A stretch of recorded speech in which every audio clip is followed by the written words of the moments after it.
जीव हमारी जाति है, मानव धर्म हमारा। हिंदू मुस्लिम सिख ईसाई धर्म नहीं कोई न्यारा।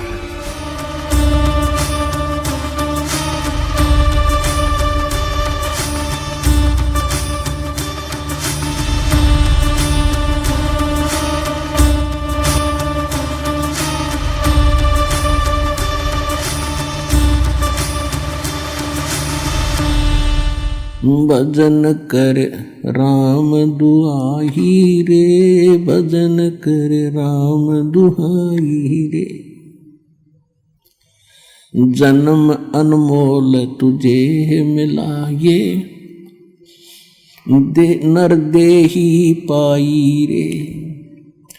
इस देही को देवालोचे, सुर नर मुनि बाई रे। भजन कर राम दुहाई रे, भजन कर राम दुहाई रे।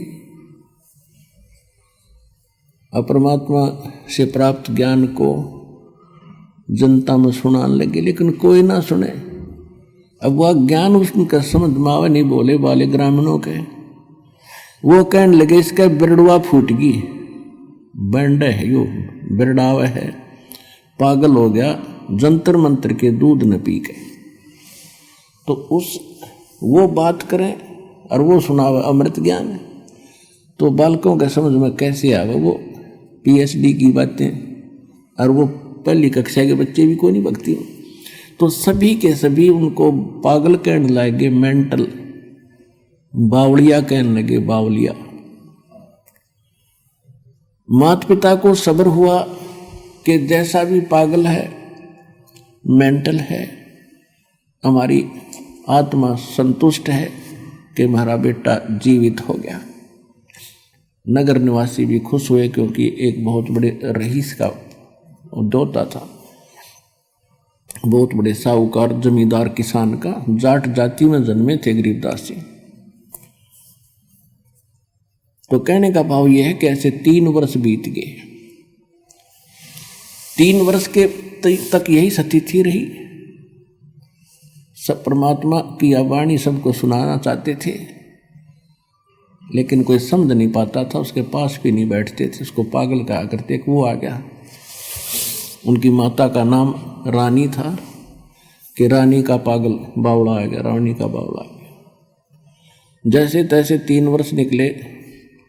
एक दादू पंथ के दादू जी को भी परमात्मा मिले थे,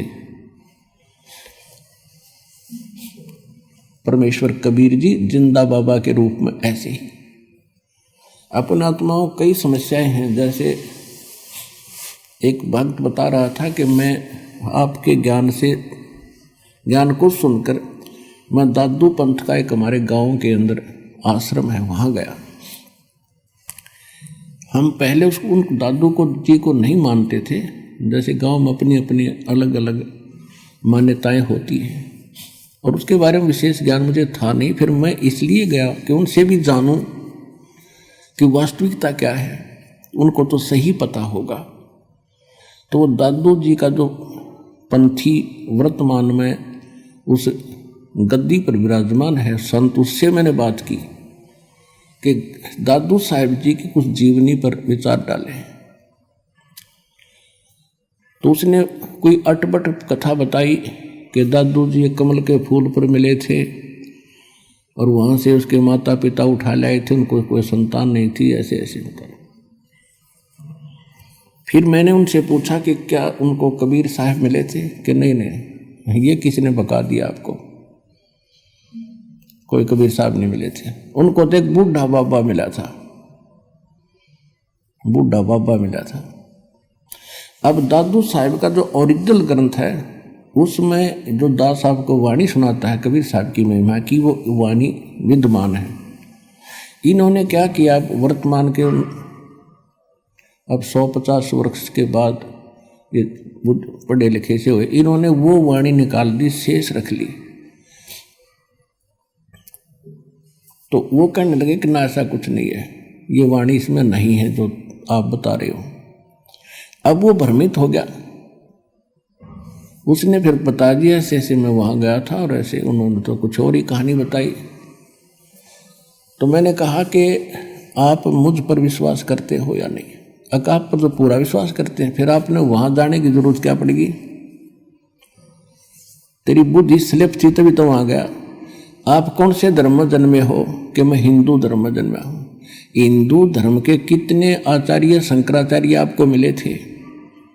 ब्रह्मा विष्णु महेश के माता पिता बता दिए उन्हें। ये दादू पंथी खाक बताओगे दादू के बारे में?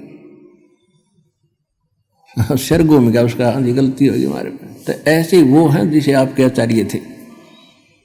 ये भगवान ने बताई है कि हम मिले थे दादू साहब को, और गरीबदास जी ने बताई है। कहते हैं दादू को सतगुरु मिले, कबीर परमात्मा मिले, और देई पान की पी के बूढ़ा बाबा जिसे कहो वो दादू की नई सीख। ये दादू जी ने बताया था कि मुझे बूढ़ा बाबा मिला था, वो तो कहते मुझे कबीर मिले थे, और वो काशी वाले कबीर, धानक थे, वो कबीर मिले थे। ये दादू की शिक्षा नहीं है जो ये बनावटी बातें बनाई बैठे हैं। तो कहने का भाव ये है कि पुण्यात्माओं, अब विश्वास करो 101% इस दास के ऊपर जो बोल रहा है, प्रत्येक प्रमाण दिखाएगा। तो इन भ्रमित लोगों के पास मत जाया करो। आपको ये तो बेगाड़ रहे आज तक सच्चाई को काल के दूत हैं, जो किसी गद्दी पे बैठा हो, कोई भी ज्ञान नहीं किसी के पास। और दादू जी को परमात्मा, गरीबदास जी को भगवान ने बताया, हम सुल्तानी नानक तारे दादू को इस दिया, जात जुलाहा वेद न पाया वो काशी महे कबीर हुआ। गरीबदास जी खुद कह रहे कि मुझे इब्राहिम सुल्तान अधम, नानक और दादू जी को, नानक जी को, हम सबको पार किया। कौन कबीर? जो काशी में धानक रूप में रहा करता। नानक साहिब जी कहते हैं फाई सूरत मुल्क की वेश, ए ठगवाड़ा ठगी देश, खरासियाना भोता वारी, धानक रूप रहा करता। दादू साहब कहते हैं जिन मुझको निज नाम दिया सोए सतगुर हमार, दादू दूसरा कोई नहीं, वो कबीर सिरजनहार।